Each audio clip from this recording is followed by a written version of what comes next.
Olá, amigos e amigas espíritas, conectados aí ao canal da FEEGO. É uma grande satisfação para nós estar falando em nome da Casa FEEGO sobre este grande processo pelo qual o nosso mundo está passando. O estudo de hoje ele foi retirado lá do capítulo 3º do Evangelho segundo o Espiritismo. E vamos falar sobre os mundos regeneradores. E mais especificamente sobre o processo pela qual nós estamos passando neste momento em nossa caminhada para a ascensão planetária, nossa caminhada para uma humanidade regenerada.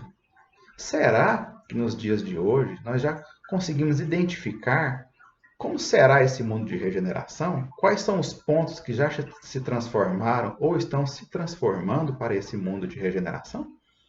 Muitos dados hoje disponíveis para nós já mostram que sim, podemos identificar um pouco de como será esse mundo de regeneração. Já podemos vislumbrar um pouco do nosso futuro aqui na Terra. Vamos abordar vários desses pontos aqui nesse estudo. Vamos então, primeiramente, iniciar nosso estudo lá com Jesus. Vamos voltar no tempo e até a época do Cristo, para entender dentro da doutrina cristã como nós podemos identificar já os primeiros sinais desse mundo futuro.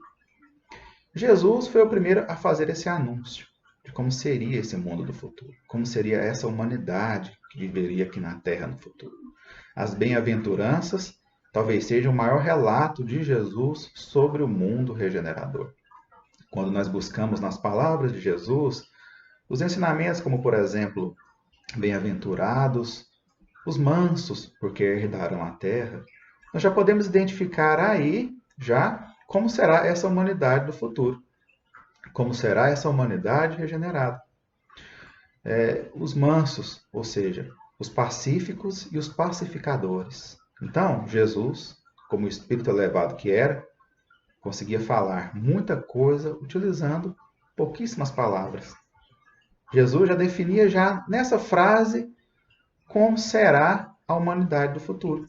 Uma humanidade de pessoas pacíficas e pacificadoras, pessoas pacientes, pessoas que pensam antes de agir, pessoas que não conservam violência e agressividade.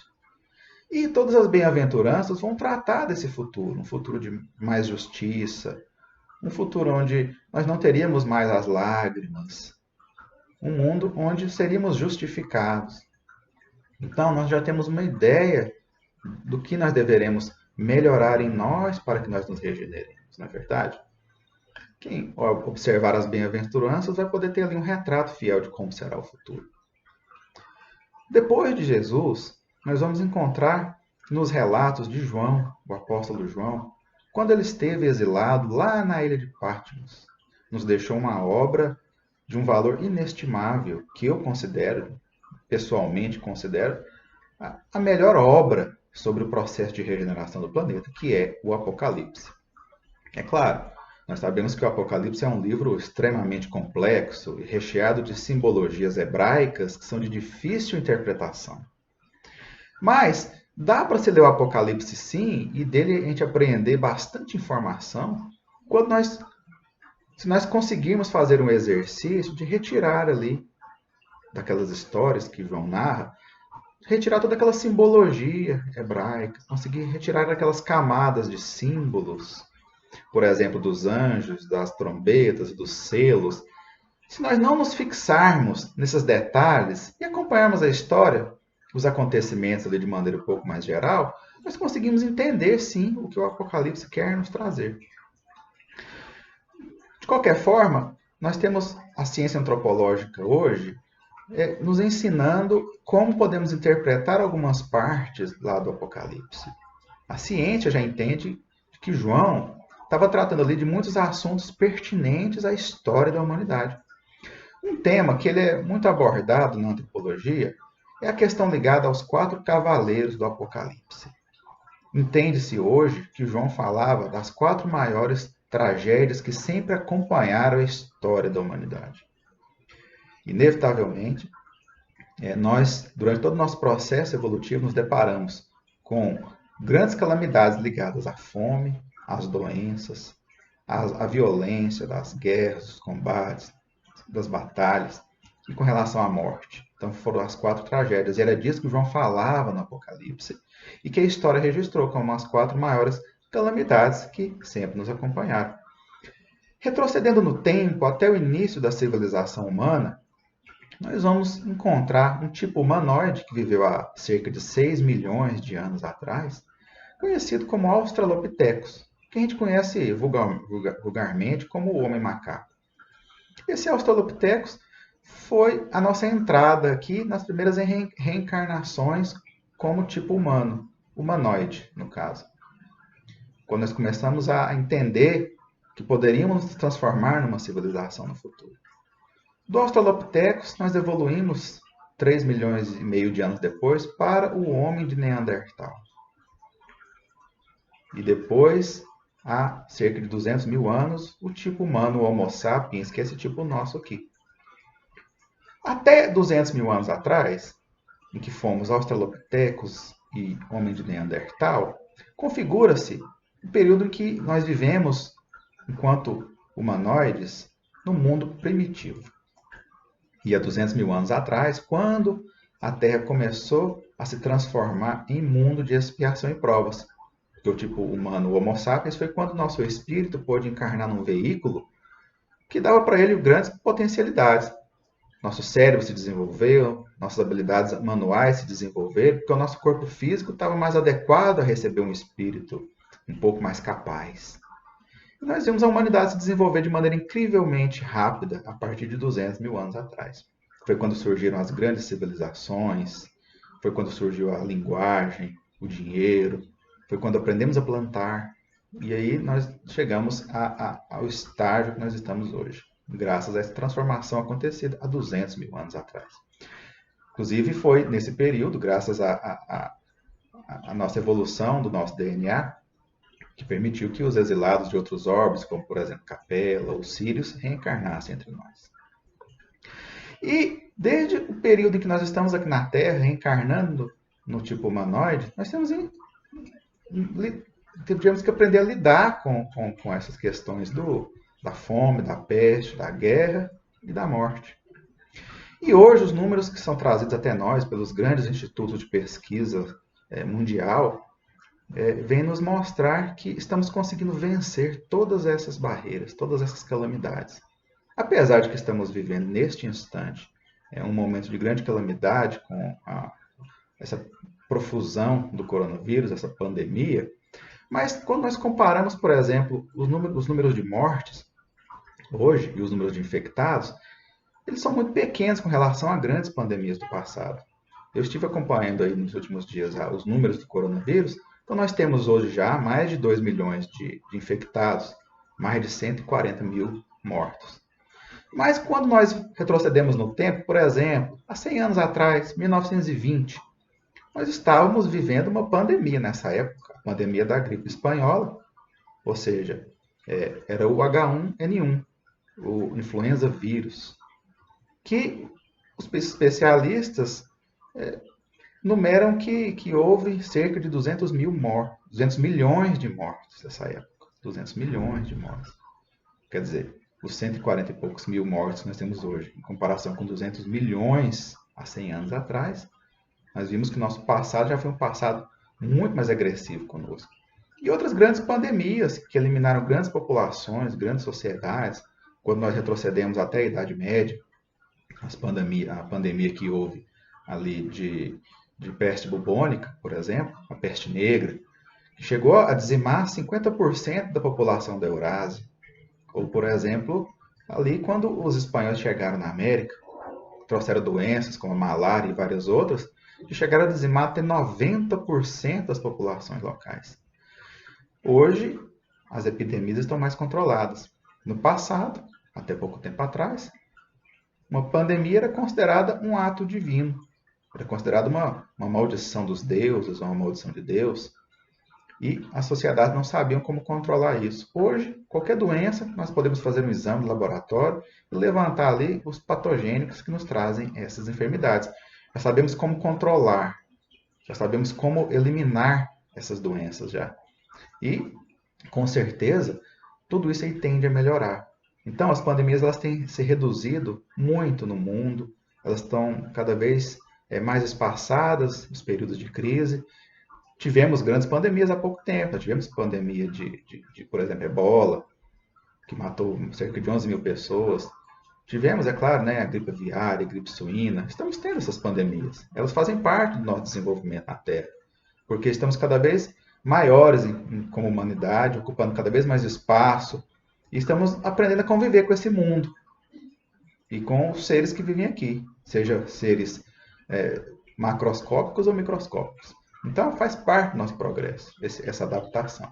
Não devemos nos alarmar, nem nos escandalizar com o que está acontecendo na atualidade, porque as pandemias elas podem retornar. Ficamos nós com a consciência tranquila enquanto espíritas que ninguém está morrendo de azar. Não está nada acontecendo fora da programação divina. Como se diz, né? Pode não estar tudo bem, mas está tudo certo. Quem está desencarnando cumprindo ali, né, o seu próprio destino, a sua própria expiação. Mas, além das doenças, nós tivemos já na Terra, por exemplo, as questões da fome. A fome, ela nos acompanhou durante a nossa vida inteira. Provavelmente a maior calamidade que nós tivemos que enfrentar enquanto espécie foi a fome. A partir do momento em que nós precisamos nos estabelecer, cerca de 12 ou 10 mil anos atrás, no Oriente Médio, e começamos a nos estabelecer em áreas fixas e começamos a plantar, começamos a sofrer com essas calamidades da fome. Antes desse período, nós éramos nômades. Mal ficávamos no lugar mais de 1 ou 2 dias. E quando começamos a plantar, tivemos que estabelecer base fixa. E aí ficamos à mercê da natureza. E aí começamos a sofrer com pragas, com enchentes, com geadas, com períodos de seca. E a fome sempre foi um grande problema na história da humanidade. Nós lembramos no século XX, mais ou menos na metade do século XX, a grande crise de fome que nós tivemos na China. O governo Mao Tse, o governo comunista de Mao Tse, implantou várias comunas agrícolas com a intenção de que aquilo ali fosse o grande salto para a frente da China. Mas as comunas agrícolas não produziram o mínimo de alimento para os chineses. Nós tivemos nesse período cerca de 45 milhões de chineses mortos. Foi um período em que os chineses praticaram até canibalismo e aprenderam a comer animais selvagens, insetos, e desenvolveram um tipo de alimentação que é muito estranha para nós atualmente. Muitos especialistas acusam esse período de que foi quando os chineses começaram a se envolver com o consumo de alimentos estranhos, criaturas estranhas, animais que não são do consumo comum, né?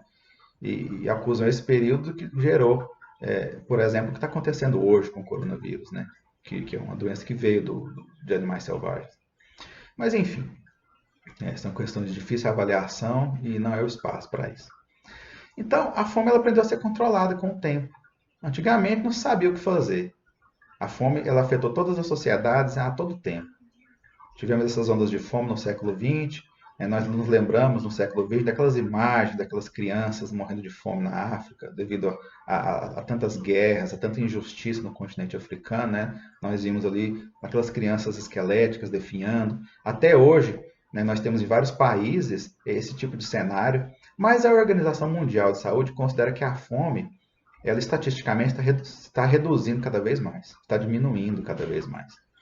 Inclusive, a Organização Mundial de Saúde ela já nos deixa claro que o conceito de fome já mudou. Hoje é considerado fome quando você fica muitos dias sem comer. E considera que você está com a baixa nutrição. Quando você come um pouquinho só por dia, ou dia sim, dia não, é considerado baixa nutrição. Então, o que a Organização Mundial de Saúde já nos informa é que a baixa nutrição é que ela é mais amplamente encontrada no mundo, e não tanto a fome. A fome ela já está sendo reduzida, graças a Deus, graças aos esforços humanos, esforços de grandes instituições, ela está sendo diminuída cada vez mais no mundo. É claro, ainda temos fome, ainda temos pandemias, mas elas estão cada vez mais restritas, está cada vez menor. A gente já consegue prever estatisticamente que a fome vai acabar nas próximas décadas. E, inclusive, as epidemias serão mais bem controladas. Já podemos prever isso. Existem outras questões agora, por exemplo, a violência. Né? Nossa terceira questão, o terceiro cavaleiro, que é o cavaleiro da guerra. A violência no mundo ela já não é considerada mais o grande problema. Já foi um grande problema. Né? Durante toda a história da humanidade, principalmente depois do período que nós começamos a plantar, estabelecer base fixa, os embates eram constantes. Né? Corríamos o risco ali de ser invadidos, né? De termos nossa família morta, sermos expulsos das nossas propriedades. Então tivemos que estabelecer base fixa, tivemos que aprender a lutar, tivemos que construir muros em torno das nossas cidades, das nossas vilas. Tivemos que construir, desenvolver exércitos, construir verdadeiras fortalezas, e a vida inteira foi assim. Mas nos últimos anos, isso tem melhorado muito. As cidades já não precisam mais de muros altos, não temos exércitos nas ruas protegendo a entrada e saída da cidade.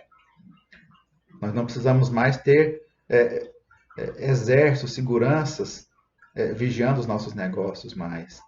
Né? Uma coisa ou outra, né, nós vemos, né, ali um segurança, mas nós já conseguimos viver num mundo civilizado, onde nós podemos transitar, comprar e viver sem muita violência.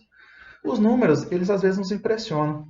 Quando nós observamos, por exemplo, os números da violência, uma média de mais ou menos, nós temos na última década, uma média de mais ou menos 600 mil mortes pela violência ali no mundo. E quando nós falamos violência, nós estamos falando guerra, terrorismo, patrocínio. Nós temos esses dados de que morrem mais ou menos 600 mil pessoas por ano da violência. Parece um número pequeno. Eu, quando vi esse número pela primeira vez, eu pensei, mas está muito pouco. Mas a mídia ela vem nos alarmando. Aparentemente parece que tem violência para todo lado, estão morrendo pessoas aos montes por causa da violência, e não necessariamente é assim. Existem outras calamidades que estão matando muito mais do que a violência, e são números que a gente não vê por aí. Por exemplo, a diabetes. A diabetes ela mata 1,5 milhão de pessoas por ano. As doenças relacionadas à alimentação, elas matam 3 milhões de pessoas por ano. Nós estamos vivendo aquela época em que o açúcar ele é muito mais perigoso que a arma de fogo. O açúcar está sendo muito mais perigoso. Os acidentes automobilísticos matam 1,5 milhão de pessoas por ano. Hoje um carro na rua é mais perigoso do que um míssil. São sinal dos tempos. Nós vemos então que o mundo está cada vez mais violento, mas ainda demanda de nós uma educação para que esses números melhorem. Problemas relacionados à alimentação é uma questão de educação. Os problemas relacionados ao trânsito é uma questão de educação. A violência, naturalmente, ela está deixando de existir, está cada vez mais restrita. Né? As políticas públicas, a educação do ser humano, a educação formal, tem auxiliado a humanidade toda a reduzir esses índices. Né? O aumento da influência da religião em todos os povos. Isso tem contribuído para a queda da violência. Agora, cabe a nós ainda melhorar outros índices, né? Cabe a nós. Com relação, por exemplo, à morte, nós não precisamos estender muito esse assunto.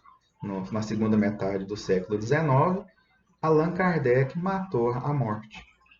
Nós, como espíritas, sabemos hoje que a morte ela não existe. Nós somos espíritos imortais. Portanto, quando João anunciava os 4 cavaleiros do Apocalipse, ele anunciava essas grandes calamidades que nós sempre vivemos. Ele anunciava que eles iriam embora. E eles já estão indo embora. Não foram ainda, né? Podemos escutar os cascos dos cavalos se distanciando de nós. Estamos sofrendo ali essas últimas influências dessas calamidades perniciosas que sempre nos acompanharam. Estamos evoluindo, isso é muito bom para nós. São índices que já mostram para onde está caminhando a Terra. Já mostra que o processo de regeneração ele já começou. Esses índices já mostram essa curva ascendente, já mostram que a Terra já está melhorando. Está aos poucos saindo de um caos e entrando dentro de uma organização. Existem vários outros números, nós vamos tratar deles agora, que já mostram outros indicativos. Quando, no ano de 1938, Emmanuel redigiu, junto com Francisco Cândido Xavier, a obra Caminho da Luz, Emmanuel tratou de um assunto muito interessante lá, que era a respeito do Império Romano. Na Remânia, o que o Império Romano foi uma tentativa da espiritualidade de poder estar ali construindo uma espécie de governo global, uma espécie de coalizão global ali entre os povos. Mas o Império Romano ele não funcionou muito bem. Nós tivemos ali, nesse período, uma grande intervenção humana em desfavor das inteligências espirituais. O ser humano orgulhoso, o ser humano violento, o ser humano que era ainda injusto, o ser humano ainda que buscava o poder, acabou destruindo a proposta da espiritualidade, né? A nossa própria inferioridade. Mas, é claro, o Império Romano deixou para nós muitos legados. Deixou o legado da política, deixou para nós o legado do cristianismo, porque foi um grande império que ajudou a difundir o cristianismo. Nós tivemos essas benesses trazidas pelo Império Romano. Bom, de forma que a ideia da espiritualidade manteve-se ainda. Nós estamos vendo hoje, né, em todo o mundo, grandes instituições sendo formadas, unindo vários países. Por exemplo, a União Europeia, o Mercosul, a OPEP, a OMS. São todas siglas que tentam unificar certos conceitos, certas ideias, e unificar os países. Então, nós temos o G20, temos o G8. São formas de se unificar os países, de se unir os países. Isso vem das inteligências superiores, tentando nos unir, formar coalizões entre países, entre ideais, entre economias, para que nós nos aproximemos um pouco mais. E nós já vemos isso também num outro âmbito. Por exemplo, as Olimpíadas. As Olimpíadas não são apenas um evento esportivo. Do ponto de vista antropológico, as Olimpíadas elas são um grande acordo de união global. Quando nós observamos por ali que cada atleta vem com a sua comitiva e cada grupo daqueles é identificado por país. São vários países. Nós já conseguimos nos entender, enquanto sociedades espalhadas pelo globo, conseguimos nos entender que somos países, nos entender como países. Não nos separamos mais por religião nem por língua, nos separamos por nações. E isso é um grande contrato global. Quando nós observamos as bandeiras dos países, são muito parecidas, são quase iguais. Quando nós observamos os hinos nacionais de cada país, os hinos são quase iguais e tratam mais ou menos os mesmos assuntos.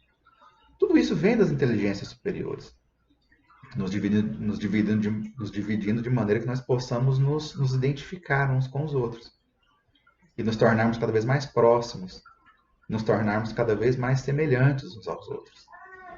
E isso para nós é uma grande vantagem, é uma grande conquista. Hoje o mundo está cada vez mais estável. Quando nós observamos os países que estão hoje conosco, esses países já há muito tempo eles não se mantêm iguais. As Olimpíadas, se tivessem sido realizadas há 1000 anos atrás, com certeza, quando o atleta estivesse competindo e depois retornasse para sua casa, provavelmente o seu país não existiria mais. Não importa se fosse na Europa ou outra região, porque as guerras eram muito comuns, as guerras eram muito constantes, os países mudavam de identidade e as regiões mudavam de nações muito facilmente. E hoje o mundo está chegando a uma estabilidade muito grande. Isso para nós é uma grande conquista, a gente poder se identificar dessa forma. Hoje nós já percebemos que o ser humano ele já divide conhecimento e compartilha as mesmas ideias em várias áreas. Por exemplo, se você infartar hoje no Brasil, ou infartar nos Estados Unidos, ou na Tailândia, provavelmente você vai receber um tratamento médico muito semelhante. Porque os conhecimentos são praticamente os mesmos. Hoje, nós temos, por exemplo, alguns países que de vez em quando se desentendem, né? Como nós tivemos há pouco tempo atrás a Coreia do Norte e os Estados Unidos, com medo um do outro, uma rixa, medo da bomba atômica. Mas o medo da bomba atômica, ele vem. Por quê? Porque todos os países entendem que as fórmulas químicas e físicas são as mesmas. E é igual a mc ao quadrado, é uma fórmula que serve para todos e todos entendem que essa fórmula está correta. Ou seja, nós já dividimos conhecimentos, nossos conhecimentos compartilhados são praticamente os mesmos a respeito de dados científicos. E isso é muito, muito bom para nós enquanto humanidade. Estamos nos unificando de maneiras que nós nem percebemos. Hoje, o mundo não está interessado mais em guerra. Não digo que ela não pode acontecer, mas está cada vez mais restrito. As guerras estão cada vez mais restritas a países em que dependem muito do extrativismo mineral para poder sobreviver. Hoje, os países já entenderam que a paz é muito lucrativa, que você poder trabalhar junto num grande mercado global é muito lucrativo. Nós vemos o caso, por exemplo, da China. A China está ganhando bilhões e bilhões de dólares produzindo tecnologia. Tecnologia para a Apple, tecnologia para a Microsoft e para milhares de outras empresas. Bilhões de dólares. Com certeza, muito mais rentável você fazer um acordo do que você querer invadir. Por exemplo, se a China quisesse invadir o Vale do Silício, na Califórnia, para poder roubar a tecnologia, não teria esse lucro todo. Então, os países que estão guerreando ainda hoje, nós percebemos que o lucro que eles têm com a guerra é muito pequeno, perto do lucro que um país pode ter trabalhando com o mercado. Isso tem nos mostrado um processo evolutivo muito grande. As tecnologias que nós vemos hoje, vemos as redes sociais, nós vemos ali grandes softwares tomando conta, os aparelhos. O que isso quer dizer? Quando nós pegamos, por exemplo, algumas obras, e Divaldo Pereira Franco, ele possui duas obras que foram psicografadas junto com Manuel Filomeno de Miranda, que são as obras Transição Planetária e Amanhecer de uma Nova Era. Nós vemos ali dois pontos que são muito atuais, sendo discutidos ali pela espiritualidade. A obra nos mostra a espiritualidade trabalhando para a ascensão das redes sociais, mostra ali as equipes espirituais trabalhando para que a internet se torne o nosso grande veículo de comunicação, e ao mesmo tempo mostra as entidades espirituais que trabalham ali com a biotecnologia, nas questões de reprodução humana, nas questões ali dos bebês de proveta, das inseminações artificiais, que mostra que existe um grande número de técnicos no mundo espiritual que estão trabalhando em prol da tecnologia, que estão trabalhando em prol da internet, em prol das redes sociais, para transformar isso aí em ferramentas de conexão do ser humano. Então, aparentemente, o mundo de regeneração vai ser um mundo da superconexão, onde estaremos cada vez mais conectados, onde as distâncias importarão cada vez menos. E será um mundo onde nós poderemos ter condição de permitir que espíritos de outros orbes, de outros mundos, reencarnem aqui através desses processos da bioengenharia. Então, são obras que tratam dessa atualidade que nós estamos vivendo, né? dessa grande construção tecnológica para todas as áreas, que estão ajudando o ser humano a melhorar a sua saúde, estão ajudando o ser humano a se conectar melhor e agilizando todos os processos de informação. Né? Aparentemente, o mundo de regeneração será um mundo de grande informação, de grandes redes de comunicação, de grandes redes de contato. E isso, para nós, já é um índice.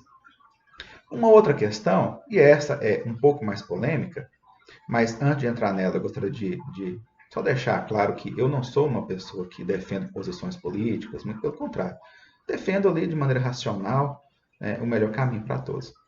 Mas a história nos mostra certos movimentos que têm sido feitos nessa área, que já nos mostram um indicativo do que poderia ser esse mundo de regeneração. Né? Uma questão que ficou clara para nós no século XX, quando nós avaliamos alguns processos que foram iniciados e encerrados no século XX, nós podemos ter uma noção do que as mentes espirituais estão pensando. Quando nós observamos ali o início do século XX, nós vamos perceber a ascensão de três grandes sistemas sociopolíticos que se apresentaram como grandes salvadores da humanidade. Né? Um desses sistemas foi o nazismo. O nazismo ele ascendeu até se tornar esse propulsor da Segunda Guerra Mundial. Né? Nós vimos o fascismo, ele ascender na Alemanha, né? E formar junto na Itália, o fascismo na Itália, e formar junto com a Alemanha, né? Esse grande conluio de forças, né? Que levou à Segunda Guerra Mundial. Então o fascismo se apresentou como um sistema que pareceu para aqueles povos lá que resolveram empreendê-lo, vai ser o seu grande salvador das suas situações. Mas em 1945 o fascismo ele foi derrotado. Ele se mostrou um grande fracasso. Um outro grande sistema que aparentemente traria grandes revoluções para o mundo, traria grandes justiça social, que foi o comunismo, que ele foi aplicado na forma do socialismo na Rússia. E, no entanto, em 1991, o socialismo russo ele faliu, ele não conseguiu se manter. A Rússia encerrou o seu processo socialista em 91 e como um sistema corrupto, um sistema que trouxe muitas injustiças e não conseguiu sustentar o país e o povo. Então, se mostrou um sistema de difícil aplicação. E sobraram entre os sistemas sociopolíticos do século XX o liberalismo, que é o sistema hoje mais amplamente difundido no mundo. O Brasil, por exemplo, é um país liberal. E o liberalismo, para nós, ele se apresenta na forma de democracia, de eleições livres, de direitos civis, de liberdade de imprensa, de livre comércio, de capitalismo. E que atualmente é o sistema que tem tido mais bons resultados no mundo. Quando nós observamos, por exemplo, grandes países europeus de tradição liberal, como, por exemplo, ali Dinamarca, Suécia, Holanda, nós vemos que esses países eles estão apresentando hoje uma justiça social muito boa, um desenvolvimento econômico muito bom, uma estabilidade política, econômica, também bastante eficaz. Então nós vemos que, aparentemente, parece que o mundo de regeneração ele vai começar como um mundo liberal. Se o liberalismo será a política do futuro, nós não sabemos. Mas este é o momento que nós estamos vivendo agora. O momento da ascensão desse sistema liberal em todo o mundo, como um sistema de muito sucesso, que vem trazendo grande justiça social para o mundo. É um indicativo de como o mundo está hoje, como pode vir a ser. Outros indicativos existem e virão ainda muitos outros. O mundo está melhorando na escala global. Nós, como espíritos, devemos ficar muito satisfeitos. E se nós não estamos ainda entendendo o que está acontecendo, se nós ainda estamos com dúvida, vamos procurar estudar mais, vamos procurar ler mais. Ler as obras básicas do Espiritismo é fundamental. Mas que a gente, como espírita, busque se desconectar um pouco dos veículos de informação tradicionais. Vamos tentar nos desconectar um pouco das fake news, dos sensacionalismos da mídia, das críticas excessivas aos governos, não importa qual governo que seja. As críticas não deixarão de acontecer. Elas existiram no passado, estão existindo agora e existirão no futuro. Vamos tentar nos desconectar dessas críticas excessivas, vazias, que não nos trazem alternativa. Vamos tentar nos desconectar das revistas um pouco, dos jornais, da internet, das notícias digitais. Vamos tentar nos desconectar um pouco desse mundo, porque o mercado ele nos oferece muitas informações, mas quais delas são relevantes? Antigamente nós dizíamos, além de ser da área da antropologia, eu também sou da área da comunicação. Antigamente nós estudávamos os veículos de comunicação e nós entendíamos que o mercado é que delimita as normas dos veículos, E ainda é o que acontece hoje, Nós vamos ver uma informação, mas essa informação é fidedigna? Ou ela está ali a serviço dos seus patrocinadores, dos seus anunciantes? Ainda hoje, a melhor ferramenta de aprendizado, a melhor ferramenta para a aquisição de informações ainda é o livro. Nas livrarias hoje, nas grandes livrarias, nós vamos encontrar grandes obras que vão tratar de vários dados econômicos, históricos, demográficos, antropológicos, que vão nos dar um panorama melhor de como está o mundo, de como é que o mundo vem crescendo, de como é que o mundo vem se transformando. Vamos ler, gente, vamos ler livros bons. Vamos nas livrarias tentar entender onde é que nós podemos adquirir melhor conhecimento das coisas, onde é que poderemos aprofundar nosso conhecimento do mundo, nosso conhecimento da humanidade. Nós estamos cada vez mais próximos desse mundo de regeneração, mas nós precisamos entender que o pessimismo não pode nos atrapalhar nesse momento. Devemos conservar dentro de nós o otimismo. Nós somos espíritas. Nós devemos entender que Deus é que está no comando de tudo. Nenhuma tragédia vem sem o consentimento divino. E por algum motivo Deus nos envia essas calamidades. Em O Livro dos Espíritos, nós vamos encontrar Allan Kardec questionando muitas vezes a espiritualidade sobre essas questões. Sobre as questões das enfermidades, sobre a questão da fome. E a preocupação de Allan Kardec era aquela mesma de nós hoje. E os espíritos respondem sempre a Allan Kardec, de forma bastante calma, bastante direta. Nos preocupar em excesso com a saúde material, nos preocupar em excesso com a fome, com as enfermidades. É como um general que envia os seus combatentes para a guerra e se preocupa demais com os uniformes dos soldados, mais do que a própria vida dos soldados. As entidades venerandas nos explicam que a nossa vida ela é uma vida espiritual. Cuidemos da matéria como a matéria nos exige. Mas saibamos entender que nós somos espíritos imortais e que tudo que há de matéria ela vai ser eliminada. No capítulo 17 do Evangelho segundo o Espiritismo, nós temos uma mensagem muito bonita de um espírito protetor. E ele vem nos falar o seguinte: o mundo nos exige um padrão de comportamento. Então, que saibamos viver no mundo conforme o mundo nos exige. Mas dentro de tudo aquilo que fizermos, saibamos elevar o nosso pensamento e fazer tudo de uma maneira correta, de uma maneira reta, honesta, dentro das leis humanas, mas principalmente dentro das leis de Deus. Então, tudo que fizermos, nossa maneira de pensar, de agir, vamos pensar: estou fazendo o que o mundo me exige. E isso está correto. Mas posso fazer isso melhor. Posso atuar de maneira mais honesta, posso atuar de maneira mais cristã, posso atuar de uma maneira mais calma, mais pensativa, de uma maneira mais consciente, de uma maneira mais racional. Podemos sim. Não sejamos nós espíritas veículo de más notícias. Não sejamos nós espíritas veículos de escândalos, não. Temos que ser veículos daquilo que o Espiritismo nos ensina. A lei do progresso nos ensina que tudo é melhorar, tudo já está melhorando. Então, sejamos o veículo da melhoria que o mundo precisa. Sejamos o veículo não das fake news, mas da boa nova que anuncia Jesus.